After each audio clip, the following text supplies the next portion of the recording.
back to our channel. We are talking about the top 5 places in Oregon to travel during 2022.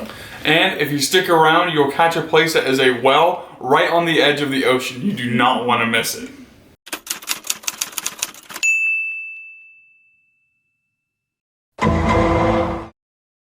Our first stop is Depoe Bay. This place rocked. It was so cool to be driving on Highway 1 that whole time from San Francisco and up, but we were really hoping to see whales the whole time. Like, that was kind of the plan, and we never saw any.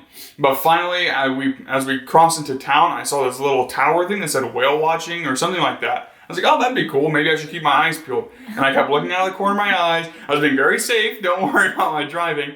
But I saw a spout of air come out of the water, and I was like, oh my gosh. And it turned out to be 3 whales. And what was really awesome is we didn't have to pay for anything. We just pulled off on the side of the road and just sat there and ate some supper and watched them. It was pretty awesome. It was amazing. But we love Depoe Bay. Definitely check it out.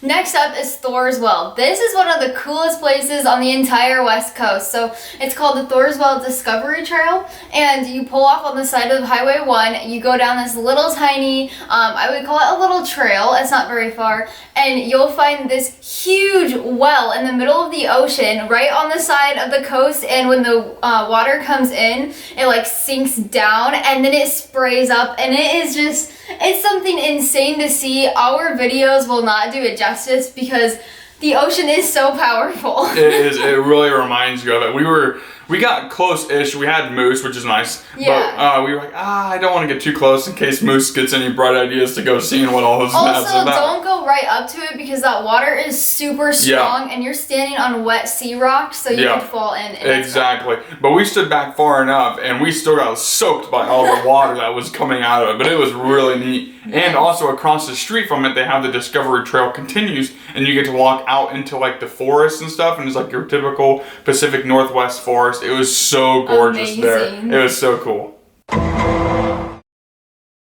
Next up on the list is Meyers Beach. Now this place just blew us away. It's by far our favorite beach on the West Coast. Yeah. We were like dying to get a good beach day in, just kind of get out on the sand. But we found out that a lot of the beaches on the West Coast were like rocky. We did not expect that. So we got to go out there, and it was really soft sand, and the waves were beautiful, and there were so many rock formations right out in the water. It was so cool to see. And moose was allowed there once again, so it was really fun to get out there, walk around, feel the sand on your toes. I think we found a sand dollar there, right? Yeah, he found a sand dollar. It was amazing. Yeah, it was so cool.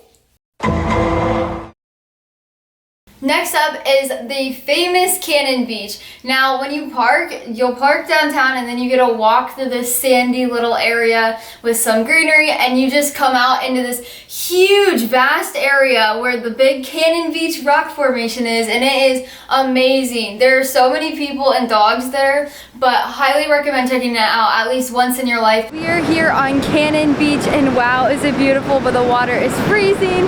Mr. Moose got to meet a German Shepherd friend named Ruby. He did amazing, but we're having just a blast here.